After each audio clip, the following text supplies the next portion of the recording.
Welcome to the What Candidates Want, Revamping Your Recruitment webinar with Emily Week, founder of the HiringLibrarians.com blog. My name is George Bergstrom, and I'm the Southwest Regional Coordinator from the Indiana State Library's Professional Development Office, and I'll be the question moderator today.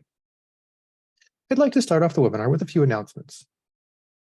To register for other webinars or other trainings available from the Professional Development Office, please see the Indiana State Library's events calendar, which can be found on our website at www.in.gov/library. The session is 1 hour, and so you'll receive 1 LEU for today. If you're watching the archived recording of this webinar, the instructions on how to obtain your LEU are available in the video's description on YouTube. Or you can find these instructions on the ISL's continuing education site under the LEU policies. I'd now like to turn the presentation over to Emily. Thanks so much, George. And I realize I haven't checked in with George about this as well too, but I'm happy to both share my slides and the script that I had made for myself. I know somebody has closed captioning enabled, and Zoom closed captioning is sometimes a little eccentric. So if you want the words that I've intended to say, I'm happy to share with you that after the presentation. So thank you so much for coming to this webinar. Thank you, George, for inviting me and for helping, and Lisa for running the tech. My name is Emily Week. I run the website Hiring Librarians. So for those of you that don't know the website, it's primarily transcripts of survey-based interviews with people who hire LAS workers and people who are looking for LAS work. Currently, I have two main surveys. One is for folks who hire, and that's got 194 responses, and one for folks who are currently job hunting. And you can see this discrepancy. That one has 440 responses. So what I do on the site is I post the individual responses so you can sort of see the breadth of diversity in terms of the way people look for work, what they're interested in, the way people hire, what they're interested in, everybody's idiosyncratic do's and don'ts. And then I also post statistics from the surveys overall. In addition to this that's the meat of the site. In addition to that, I host a spreadsheet of questions that people have been asked while job hunting. This spreadsheet has been running since I started the site back in 2012, and 561 people have shared the questions that they've been asked in interviews at various levels. And you can tell that it's been running for a while, because instead of asking about, was it a Zoom interview, I ask, did you interview on Skype? So that is sort of a little key to the longevity of that spreadsheet. In addition to those surveys in the spreadsheet, I also host posts by researchers who write informal accounts of their work. I profile LAS career weighted. Sorry, it's morning. My voice is waking up. So I also I profile LAS career related websites, and I put out weekly questions that dive deeper into specific topics, and I have those answered both by a pool of folks who hire that I email directly, and then I put them on social media, primarily on Twitter and now on Mastodon as well. In my non-hiring librarian's life, I've primarily worked in public libraries, mostly in adult services, outreach, and engagement. I do currently work at a technical college, and I also do some consulting. So my webinar is drawing on all of that experience, but you will note that none of those experiences are HR professional or employment lawyer. And I just want to say I'm sharing my thoughts, and they're not a substitute, of course, for professional expertise from either of those fields. Very important when you're hiring. The next hour, we're going to start with a little discussion about resilience and diversity in terms of our library workforce. I'm going to touch a little bit on hiring for fit, or hiring under your gut instinct. And then I have a lot of hair-raising stories for you, collected from that survey of job hunters, and then I'll distill those down into some basic practices for good hiring. Then I'll distill that down even further into 3 principles, which I'll go through. Finally, I'll give you my resource lists, and then we'll do questions. So I'm really happy for you to put questions or comments into the chat, and I'll try to get to them as I go along, and George might help me with this. But if we miss them or just don't have time for them, please, George will collect them and we can answer them at the end, or on the very off chance that we don't have enough time, he'll email them to me and I'll answer them via email. You can also email me directly. I would love to hear from you. So I think that's the housekeeping. And I will go ahead and advance my slide deck here. Okay, so before we really dive into things, I want to just make a note about what a resilient, diverse workforce might look like. So I have a quote here on resilience, and I'll read it out to you. Demanding resilience in libraries and other contexts helps to conceal larger problems by transferring blame to the individual, resulting in a vicious cycle of the workers in the most precarious positions doing the most work to keep services and collections functioning. Resilience, as it is currently framed in higher education, must come from organizations, not from individuals. Specifically, this means adequate institutional funding of services and appropriate staffing levels. So just leave a minute here.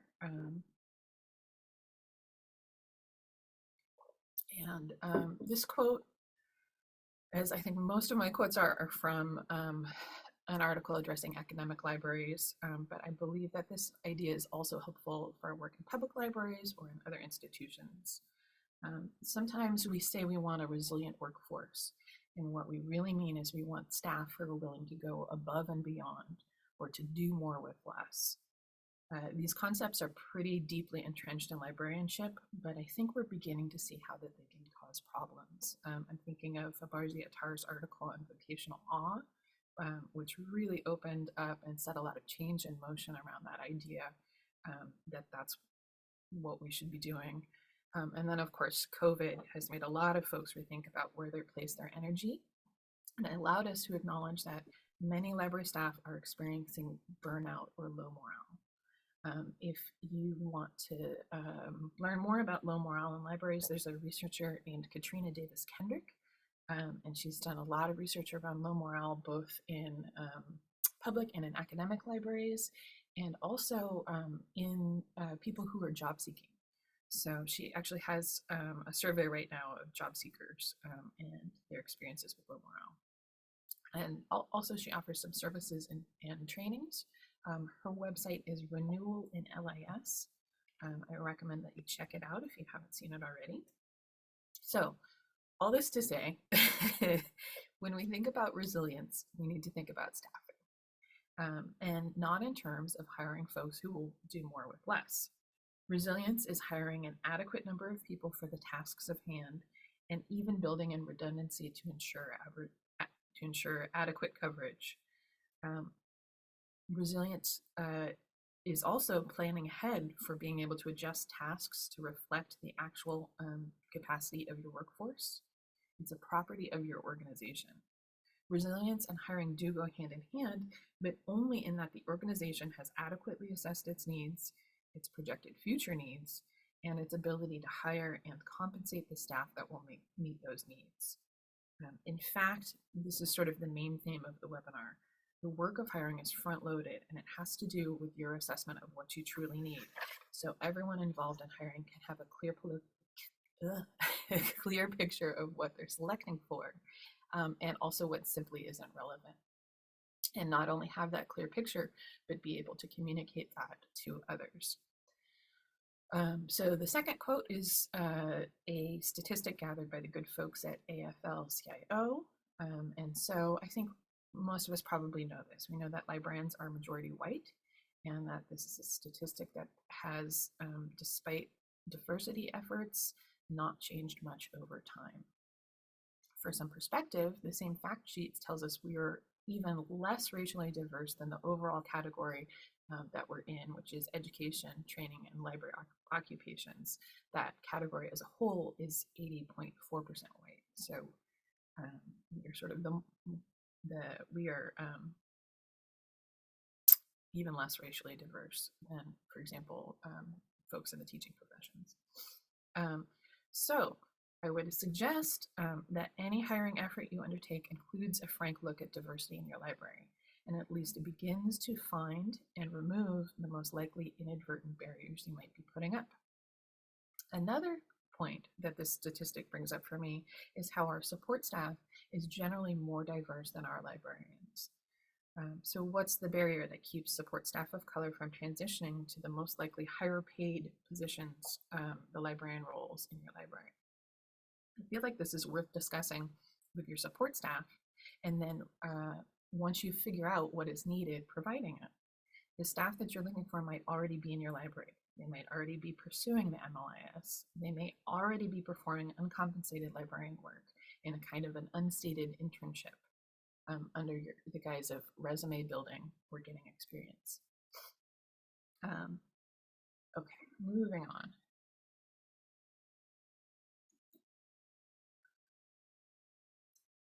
So let's talk about fit, hiring for fit. I'm sure folks have heard this phrase that you're hiring for fit, or perhaps you're hiring on your gut instinct.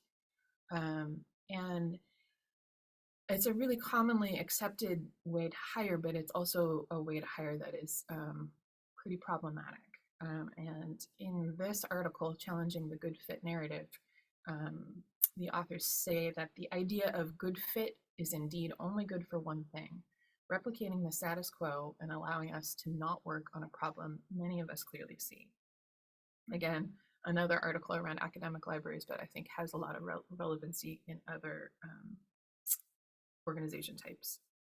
So we all have unconscious biases, even if we've done a lot of work to uncover what our biases are and are actively working against them.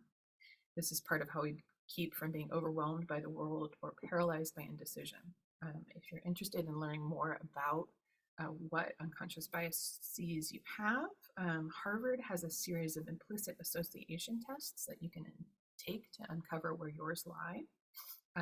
There's also a really good book which talks a little bit about subconscious decision making, or talks a lot about subconscious decision making and the ways that it can, the errors that can happen within. And it's called Thinking Fast and Slow. It's not at all a DEI book. It's just a really interesting book about how your brain works. So if you're hiring for fit or hiring based on gut instinct, you're allowing your unconscious biases to dictate who you hire. You're most likely hiring someone you feel comfortable with, or in other words, someone who is like you or like others in the organization. This is a practice that reinforces our lack of diversity.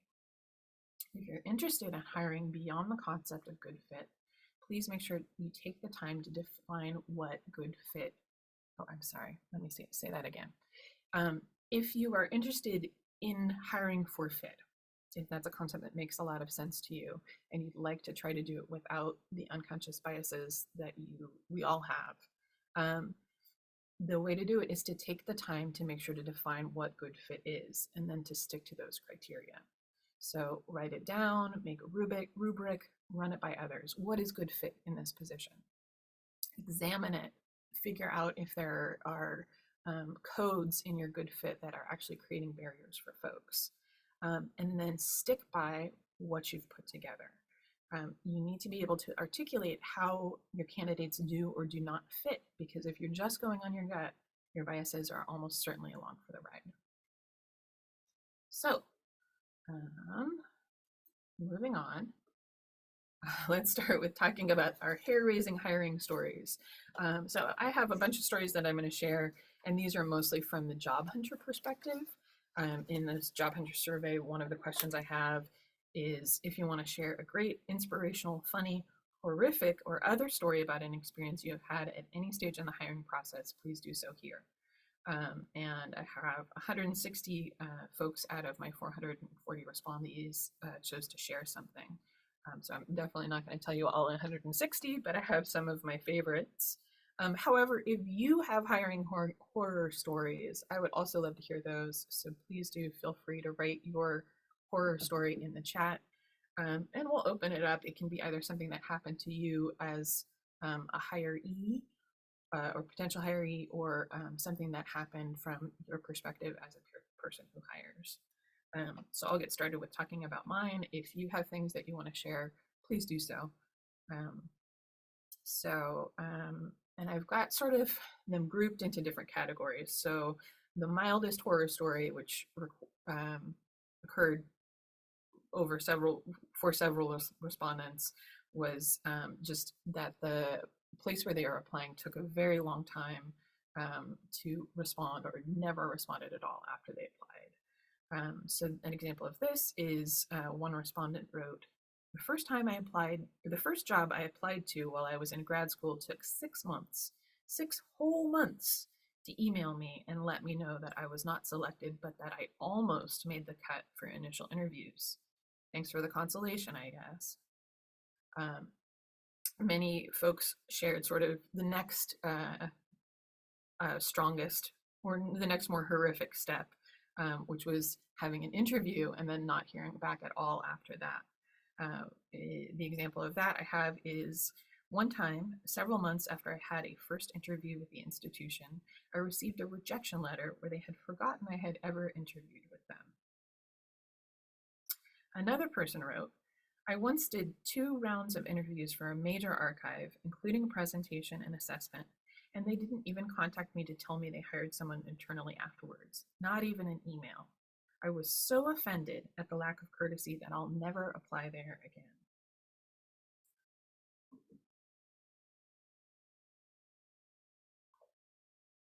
So the lesson here for me is to make sure that you have communication and follow-ups built into your process. That the action of not communicating with job applicants really affects not just that applicant, but their perception of your organization, which they will then share to their colleagues as they continue in their job search. So it's great to communicate in a timely fashion, and it's also great to let candidates know what your timeline will be. Although, I also recommend don't go overboard with your rejection letters. Another person's horror story was, applied to a job that required 5 references, exclamation, exclamation, exclamation. They sent me 3 rejection letters. Yeesh, I get it. The story that I related a little earlier about the archivist, for me, brings up another category of job hunter horror, and that's when there is an internal candidate. I think this is actually a really tough question. How can we be fair to outsiders when there's also an internal candidate? And it's a difficult question, particularly if, as we talked about earlier, we're trying to scaffold support staff as they transition into librarian work, and also having to balance perhaps a requirement by your organization that you interview externally. I don't have a lot of good advice about how you can make this a fair process, but I do know that you do not want to interview external candidates as a formality only. They will know. One person writes, I had an interview for a position at a nearby library via Zoom. While I was not a perfect fit for the role, I felt like the interview went really well and I had a good rapport with the committee. They told me that they had a few more interviews to do and they'd let me know in the next week. I received an email less than an hour later saying that they had already filled the position. I knew then that they had already had an internal candidate and the interviews were a formality to appear unbiased. I was very angry that they wasted my time in preparing and attending the interview. It soured that institution for me, and I have not applied for any other positions with them, even when they were a better fit for me. I think this is understandable, and again, it underscores that point that your hiring process is your hiring process reflects or changes and reflects how people view your organization. And we know the field is small and candidates will talk to each other. So it's really important to make sure that candidates are having a good experience. Oh, wow. So someone has just shared their horror story, which is inappropriate, non-work related questions in the interview, such as, when was the last time you cried? I was so stunned I didn't know how to answer. Yeah, that's nobody's business whatsoever. Not in a job application. That's perhaps a therapy question. Um, so another horror story theme is disorganization on the part of the hiring institution. One person wrote, "The time I went to interview and they forgot about me. So I was sitting in the lobby and I was like 10 minutes early. 5 minutes past the hour, waiting 15 minutes now. I asked again in case they had forgotten and I was told they were running behind. After 2 hours, finally got told that they'd need to reschedule my interview. I did not bother." Um, Another person said, along the same theme, after months and months of applying for a special collections post, I finally got an interview. I spent the whole day preparing. I booked and paid for childcare and made sure the room I was in was silent and tidy. I sat on Zoom for an hour alone, ghosted by HR. I never felt so dejected in all my life. After my many attempts to figure out what happened, I got a phone call just after I picked up my baby. He said, sorry, that he put in the wrong time zone. We were in the city and this was like 5 hours later. And could I do it right now? Last year, I finished a PhD and had a baby, but somehow this job hunt has been the more stressful and demoralizing than either of those two events.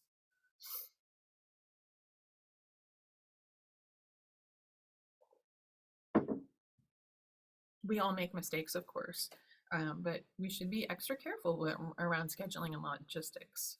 To me, this story illustrates that the impact that the job search is having on the candidates' lives.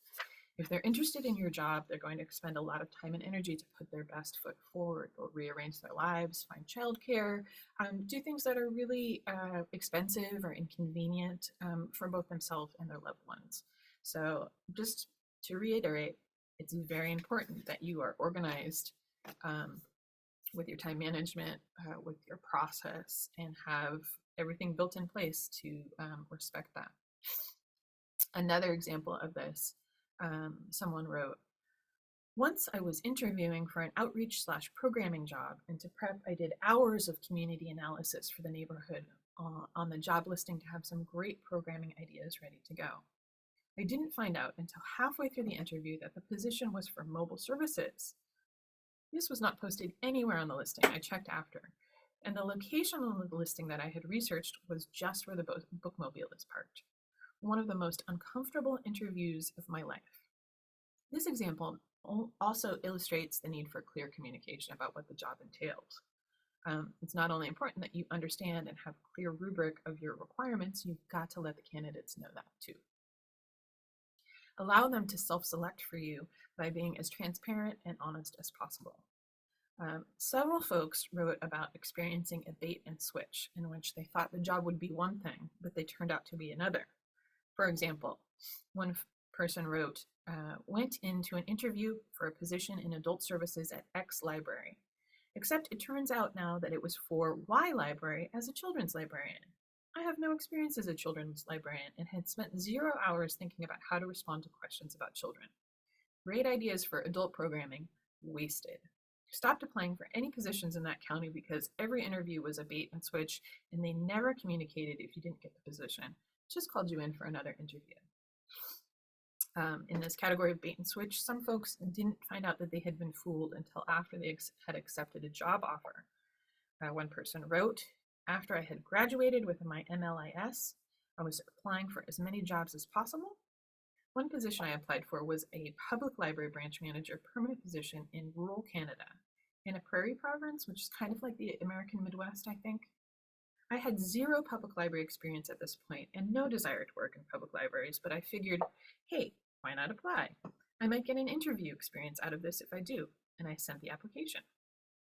Well, lo and behold, I received an email back asking for an interview. We set up the time and day for the interview, which was held over Skype.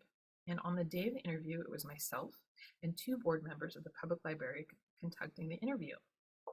The interview goes fairly well, and they let me know they'll contact me within a week about the decision. A few days later, I receive a phone call from one of the board members. She tells me that they want to hire me, but she asks if I would be actually willing to accept the position as a 1-year contract instead of as permanent. According to her, they wanted to give a current staff member who had just left on maternity leave an opportunity to apply for the position.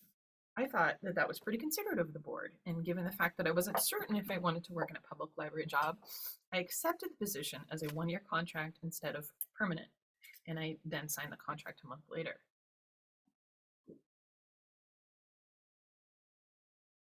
Fast forward, actually, give me just a second. I need to blow my nose, and I'm going to do it off camera so I don't share that with you.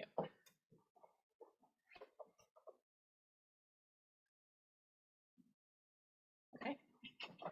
Thank you very much for sitting through that technical difficulty.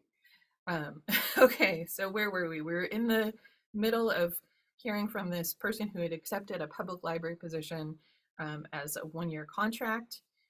She signed the contract, and then fast forward several months when she's talking to a different staff member about the position, and she says, a different staff member and I are talking about the position of the person who supposedly didn't get the chance to apply. During the conversation, it is revealed that not only did the person apply for the position, they in fact actually got the job. I then spoke with this person. She came into the library quite a bit to visit staff and for personal use, and the two of us got along quite well. And we discovered that the board member who offered me the job not only lied to me about her not getting a chance to apply, this board member also told her that I would just move into her old position once my contract was done. Her position was unionized, by the way, which was something I never agreed to do or had even been asked about. So my first ever post-MLIS job ended up being maternity leave coverage in disguise. Let's see, I have another hiring story from the chat. I once fronted expenses as a grad student to travel out of state for an interview. And when I didn't get the job, they didn't hire anyone out of that pool and later changed the position title. They went totally incommunicado. I had to get the dean involved to get reimbursed since I couldn't afford to blow it off while still in school. That's a great, another great example of insufficient communication, a little bit of bait and switch, and sort of the expenses that candidates have to go through. A particular kind of bait and switch, or just sort of an unnecessary obscuring of details, surrounds salary. So I don't believe Indiana has any laws around it, and please correct me if I'm wrong, but other states do, and I think it's more and more common for job boards to require that the salary range is posted with the job ad. I think that this is less of a problem in public libraries because so often this is part of public knowledge. But just to be clear, you should post the salary range with your job ad alongside specific information that would affect the range. So one person wrote for their horror story, one time I took a morning off for an interview for a position that said salary commensurate with experience, and ended up having the budget for the position being half of what I currently make. Again, if you are honest about what you can afford to pay somebody, you'll get folks, you will save a lot of your time and the time of others. So this is a lot of horror stories, and I thank you for the folks who've shared in the chat. You're welcome if you've got your own to add it into the chat. I have one more category for you, which is horror stories around discrimination. So this can be as simple as someone's horror story. She said the horror was zero diversity in the hiring panel, no POC, no student or interdepartmental representation, no age diversity. Or there's a truly despicable discriminatory story, and that's reported by somebody who's neurodivergent, and I'm sorry to share this or to even say this, but this person reported that he said, I once had a hiring manager ask, don't you think being socially retarded is going to be a problem for you in this field? And he said he just got up and walked out. And I like, that one is the one that I'm like, wow, it is really unacceptable. Okay, so before we leave the job hunter horror stories, I have just 3 ones that I think are wacky and I want to share them just because. I hope you're enjoying this and not like, when will she move on to the rest of the presentation? So one person wrote, this is a few years old now, but a library in Western Colorado interviewed me for a branch position and I didn't get the job. They hired a member of the interview team. I wondered why he was so rude. I guess he didn't like having the competition. Wild. I think that's a pretty obvious don't put candidates on your interview team. And this one is another funny one, and I think it might be particular to library workers. Another story. Once in an interview, the deputy city librarian slid 2 pictures of cat memes towards me and asked me which one I liked better. This was a serious interview question and not a joke. It's perhaps a little bit along with the when is the last time you cried type of question. So this third final story, I think is kind of a doozy. The library and I seemed like a good fit. I thought I had a real chance to be hired. Everyone was encouraging. During the last segments of the 2-day interview process, they started selling the position to me hard, telling me what a great place it was to work. I agreed. It did seem like a great place to work. They were really happy with that. Then they asked me if I had any friends who were librarians who I could recommend to them. Did they have multiple positions open? No, just the one. I was confused. They told me they liked me, but didn't think I was right for the position. They wanted me to come up with names of other librarians for them to choose from. They went on to repost the position multiple times. I think that that's kind of a funny one.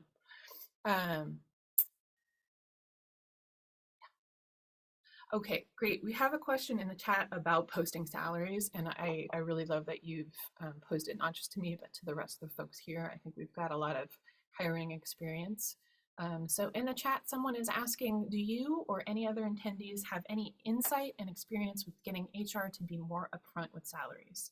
Our library system wants to post ranges, etc., but we're always blocked by the boilerplates and practices controlled by our institution's HR. And I think like this is a problem, not just in posting salaries, but in a lot of the things that are good hiring practices. Like we are not just doing this ourselves. We've already always got another part of the organization that's we're working with.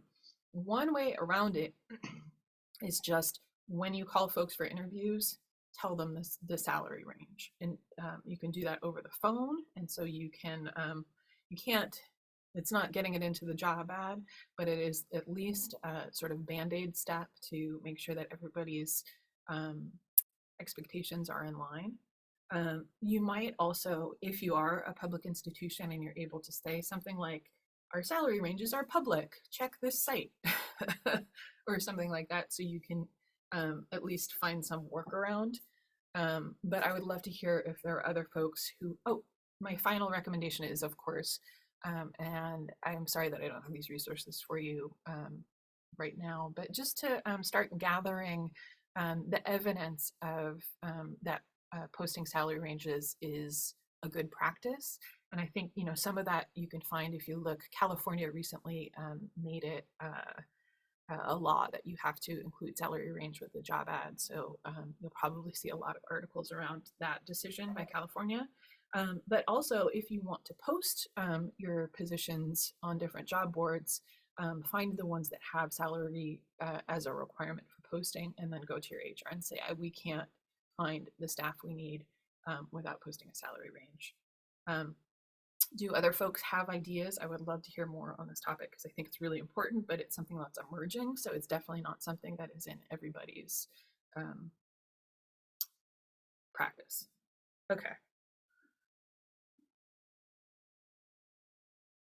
Great.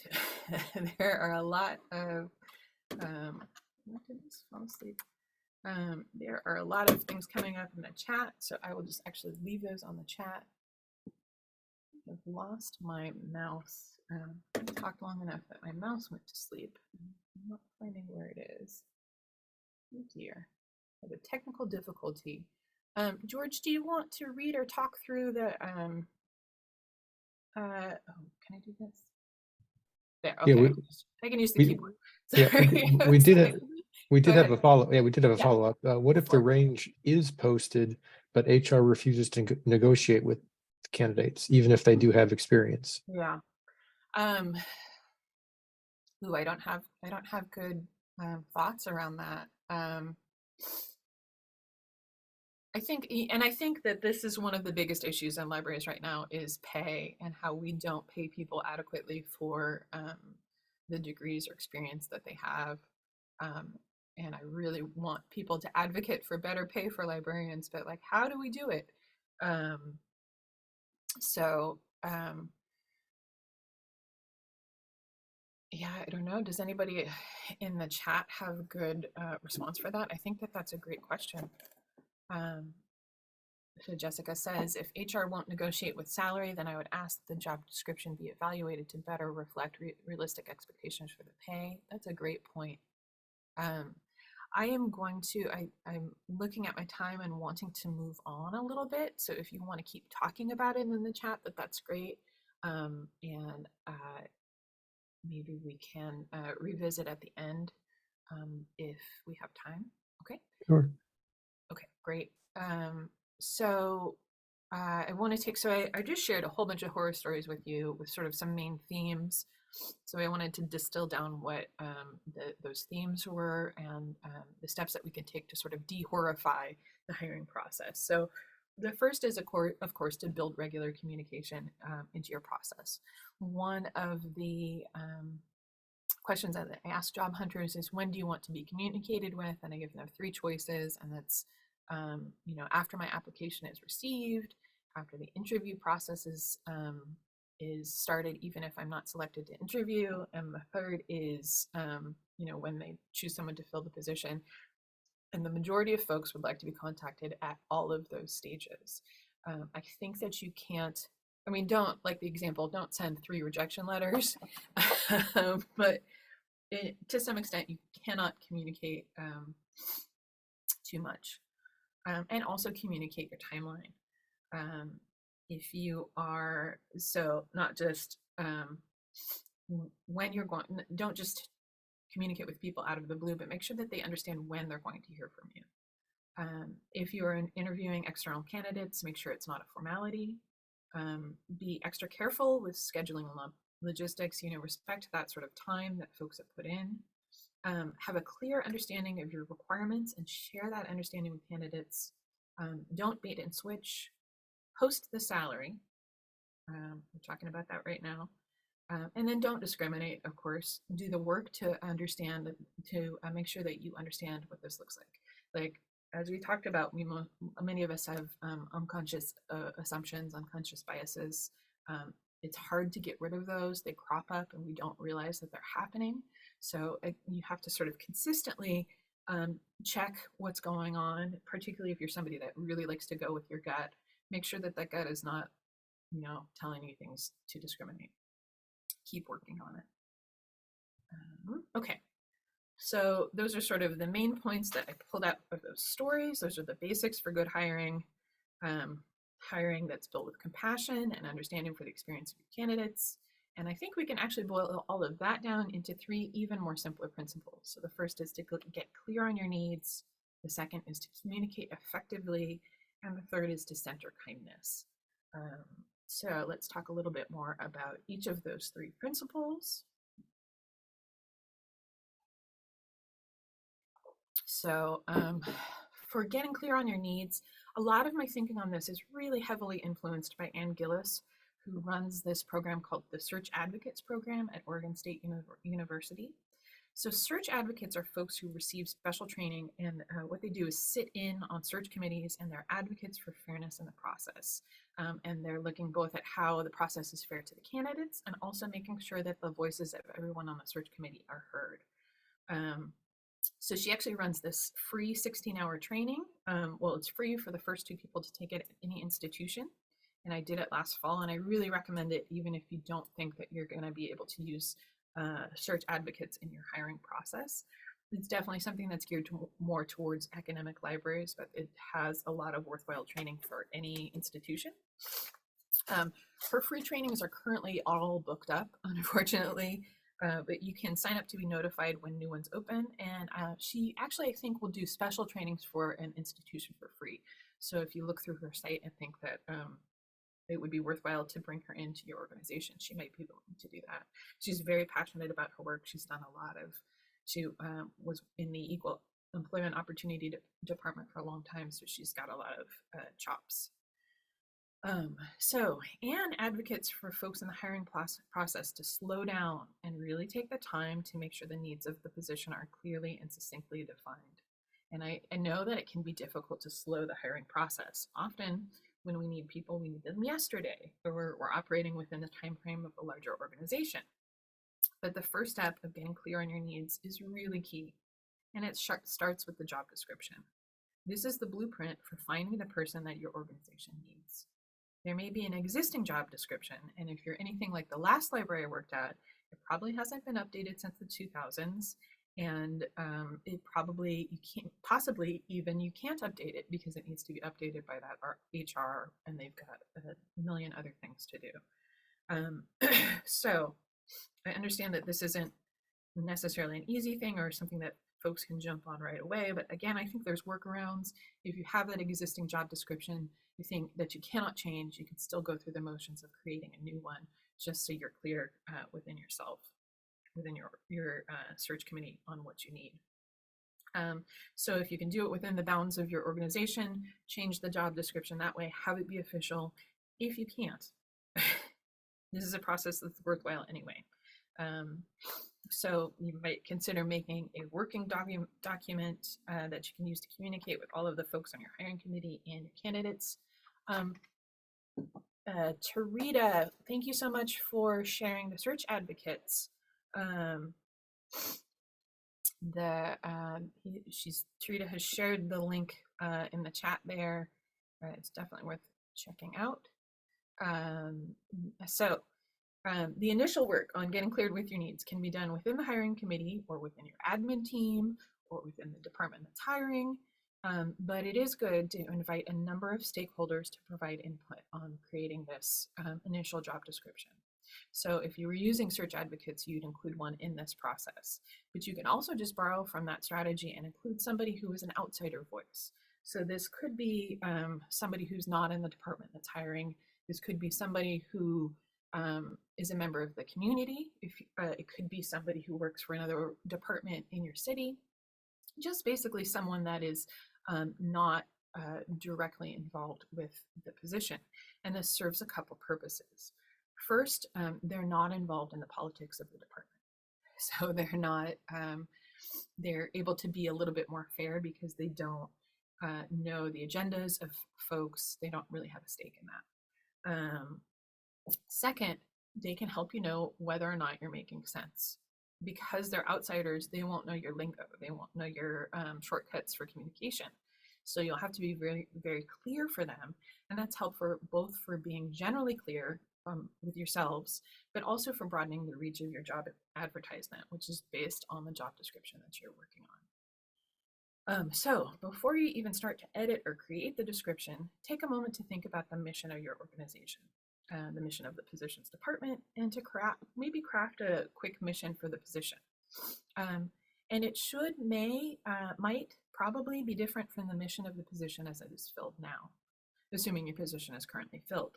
And I urge you to resist the temptation to just describe the current person who fills the role. You're going to open yourself up to more diversity if you're able to function on the actual needs and responsibilities of the position rather than the qualities of the current person. It's very important. Don't try to resist the urge to think of hiring like a new Emily or a new so-and-so. You're hiring for the position. You're not hiring a person. You're not hiring a new person. And that will also help the person that you eventually hire to be able to be themselves in the position and not fill some shoes that they don't really understand what they look like. So next, think about the everyday duties of the position. Can you write these up in a brief list or paragraph? Finally, what are the basic measurable qualifications? So these are qualifications such as degrees that you can name, describe, and measure very distinctly. What are the less easily measurable but still necessary qualifications? And what are the things that might be nice to have? So keep it simple, keep it broad. You probably know about the famous Hewlett-Packard report that finds that women are not as likely to apply for things unless they meet 100% of the qualifications, while men will apply if they meet 60% of the qualifications. So write the requirements with this in mind. What is truly required? If you're editing a current job description, remove anything that's not 100% necessary. For example, there was a point in time in which The ability to lift 20 pounds, I think, was added to like every job description that exists. This requirement can remove eligibility for some folks with disabilities. And is it really necessary? Is the position going to be lifting 20 pounds? Maybe they have to move 20 pounds, but that's different than lifting 20 pounds. So think about the requirements you have and frame it in a way that you know, acknowledges that there are tools available that can make work possible. Think about the position description, the things in the position description that act as a barrier. Use your imagination, use what you know from different trainings, and then think about how you can adjust or remove that bit of the description to select in rather than to exclude. The job description is then the basis for not only your job ad, but your ability to develop your rubric or your measurement criteria. This is really important. How will you know that your requirements are being met? Develop something concrete, understood, and agreed upon by all the members of the hiring committee that tells you what meeting the requirement might look like. So you might later uncover a way that your requirements can be met that you haven't thought of, but develop this foundation as a group for what does it look like when the requirements are met. So this will again help you remove that gut feeling and go based on these sort of concrete pieces of evidence. So now that you've taken the time to get clear, think about how you're going to communicate this. So we're going to use the clear basic requirements, the mission, etc., to write our job ad. We're going to list the salary if we can. Really push for listing it if there's pushback. And it's really, really basic information for that people need to know to decide whether or not they can do your job. And then we're going to share that wisely. Yes, you're going to share it wisely, but also widely. So share with your usual job boards, ALA job list, your state library job board, anything like that. Also, make sure you're sharing your job boards towards groups that are geared towards underrepresented groups. So not only things like, we say BACALA, but maybe it's BCALA, the Black Caucus of the American Library Association. But there are other groups such as We Here, which is a non-ALA affiliated community for BIPOC folks in LIS. But then, in addition to all of these sort of official strategies, think about your word of mouth strategy. So this is really how people find and become intrigued by job opportunities, and how you can really get beyond just sort of the usual folks and the usual people or the usual areas. Word of mouth is going to happen whether you want it to or not. Your individual staff members are going to attempt to recruit people from their personal networks for your job. That's great. So help them do this in a way that broadens your pool, that reaches a diverse range of people, provide your talking points, acknowledge that they're going to be sharing them, and get them on board with the need to recruit beyond their usual networks. You really acknowledge and scaffold that process. Then to communicate effectively, again, share your timeline and your process, and share this with candidates as well as internally. When will you begin to review applications? When will your interviews start? Will there be a second round of interviews? When will you contact references? Please don't contact references until after there's been interviews. And then when will you send out a decision? Share updates to your timeline as they occur.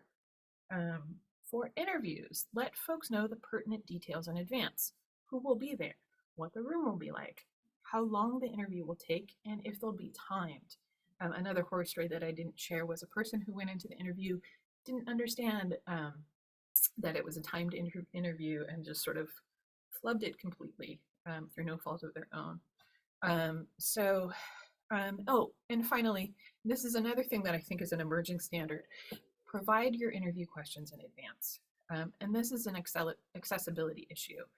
It can be key for some neurodivergent people to be able to have a fair shake in the interview process, to have those questions in advance. Remove their need to ask for this accommodation by just providing it to everyone. It'll give you a better reflection of the work that your candidates will be doing if they're able to give you considered responses for the things that are important to you. Speaking of accessibility issues, make sure you provide contact information for someone, preferably not on your hiring committee, who can address and meet candidates' requests for accommodation. I have a question about this on my survey, and some folks won't even ask for accommodations because they assume that a need for accommodations will be used against them or disqualify them. So make it clear that that is not the case. That is something that you're ready for to provide accommodations, and that you welcome it as a chance to ensure that their needs are met. Really be proactive. Okay.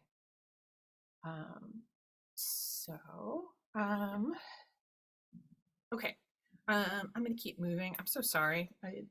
We're slow on time, so I just want to give this advice to always center kindness in your process. And this is a thing I see over and over with my work in hiring librarians, is really the job search is soul crushing for a number of people. I think especially for Americans, we tie up so much of our perception and of self-worth with our jobs. So not having one or having difficulties finding one can seem like a referendum against our value as people. And that's not even getting into the stress that's caused by worry about the inability to meet basic needs, such as pay rent, buy food, care for loved ones. I have a question in the survey about what folks do for self-care during their job search process, and I'll just share one of the answers. Someone wrote their self-care was, I sometimes just sit and cry in front of my computer and hope my wife doesn't hear me when it happens. That's another one that is heartbreaking to me. I think most of us have no desire to see individuals in this kind of pain. So let's do what we can to make things more humane. If you want to share in the chat anything that you do personally that is a way that you center kindness in the hiring processes, please do share that in the chat. I've got a few good stories to share. Then I'll run through the resources and maybe we'll have 5 minutes for questions. So a good story about hiring, someone wrote, as a good experience, shout out to the place where when my disease landed me in the hospital on the morning I was to fly out was exceedingly kind when I called in a panic from my hospital bed to apologize for wasting their time and plane ticket. Good story number 2. Once I applied for a job and heard back about scheduling an interview 13 minutes after my initial email. That was so exciting. And good story number 3. The best rejection I ever received was a personal mailed letter from the director of the library.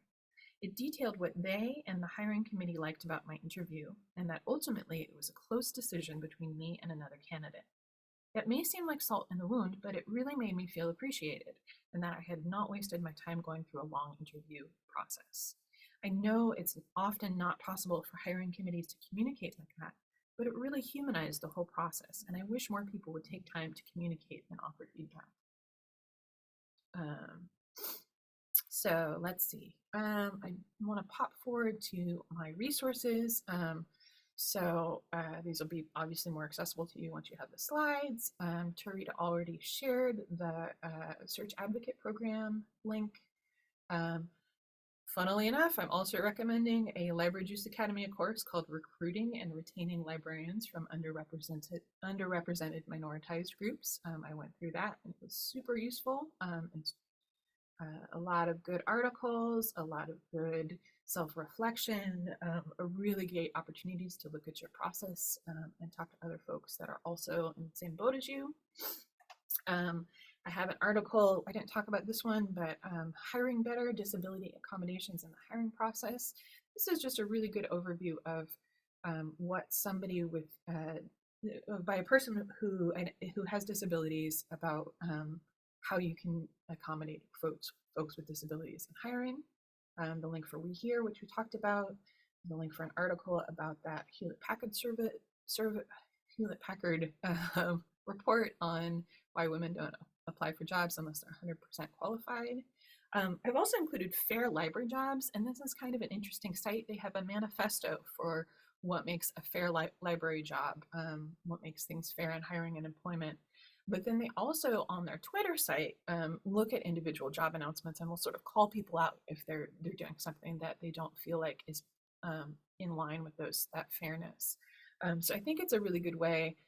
It's a little bit of a call out, so it's a little bit difficult, I think, for folks that are hearing it, but it's also a good way to look at how fairness applies in practice.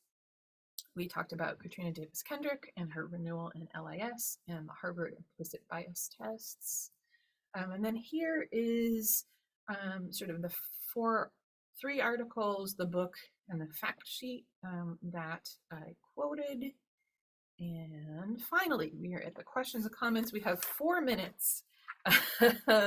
So I do want to encourage you to email me if you want to talk. I'd be happy to talk more about any of this stuff. I'm still on Twitter. I'm kind of trying to get away from Twitter, but I'm still there. I'm also on Mastodon, so you're welcome to get in contact with me there. George, what should we address from the chat? So Ethan has a question. I'm a circulation manager, and most of the staff I hire are support staff. Do you have any advice for how to advocate when HR has a minimum pool requirement? I've seen lots of strong candidates lose interest because of how long it can take to get the full required pool. Right. I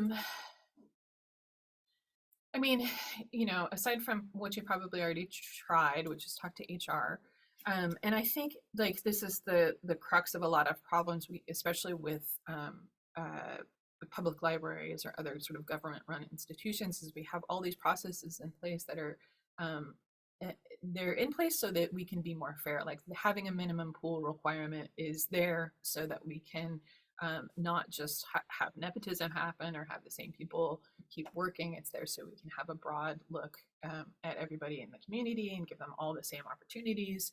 But then in practice, sometimes that stuff also just makes things harder. So, you know, one is just sort of really discussing with HR, trying to work with them to see is that pool size necessary? Working to see if you can do recruitments that are internal only.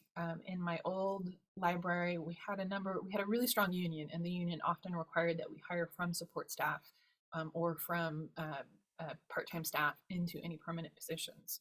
So they would go internal only. So that's another thing to do if you're really looking at trying to scaffold those staff that already work with you. And then the third thing that you can do is just to be real frank with the people that are applying as much as you can. I think sometimes people are willing to jump through all of those hoops if they know there's an end in sight. Or if they know like everybody's jumping through these hoops, it's just another dumb thing that I have to do, you know? So I hope that helps. If anybody else has advice, go ahead and type it in frantically in the last 2 minutes. Yeah. George, what else should we talk about? We got a little bit of discussion around Andrea's question / prompt of whether people view the most kind and respectful way to deliver rejection by phone or by email. And she says she hears mixed reactions, the personalization of the phone call, but you're expected to react and respond. And an email can be viewed as not personal. Yeah. And at least one person responded saying maybe ask the people at some point how they prefer to be contacted. That's a great option and something I had not thought of. I do ask in my survey, how would you like to be contacted? The most popular response is always phone for good news, email for bad news. Actually, it used to be that in the last survey, which I did in 2015. This current survey, folks just want to be emailed. So I think in general, you don't need to call unless you've got really good news and you're willing to deliver it to a voicemail.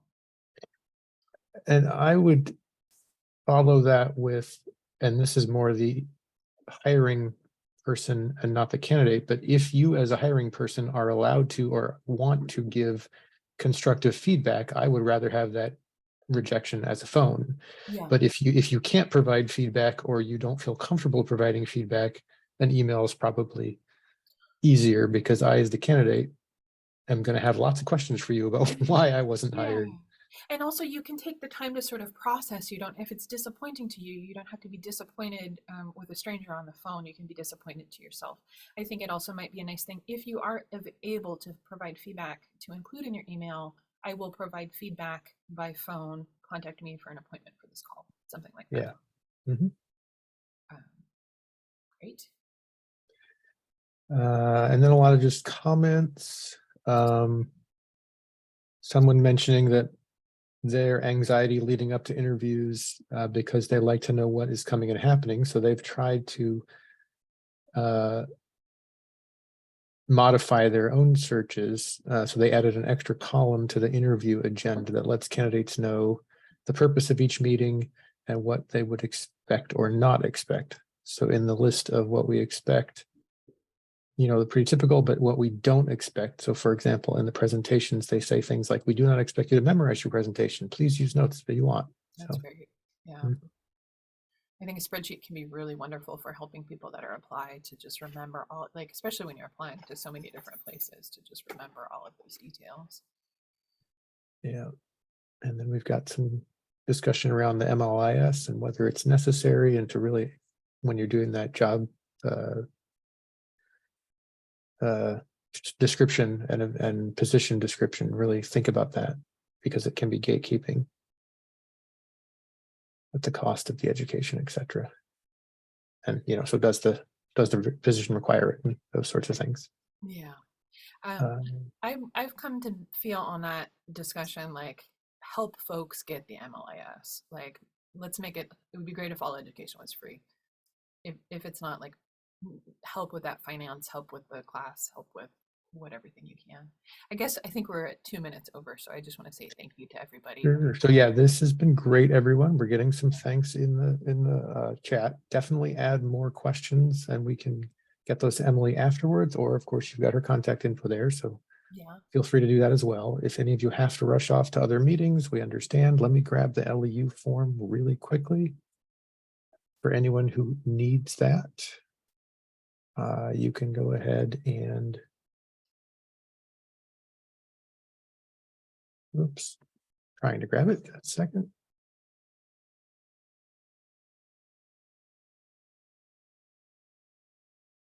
Okay, there we go. So for anyone who needs an LEU for today, go ahead and fill out that form. And it was great to have all of you. Great. Yeah. Thank you so much for everybody for coming. I really appreciate hearing from you and the things that you shared with us. Please do reach out to me via email or social media if you want to chat more. I would love to chat. All right, Lisa, you can shut the recording off.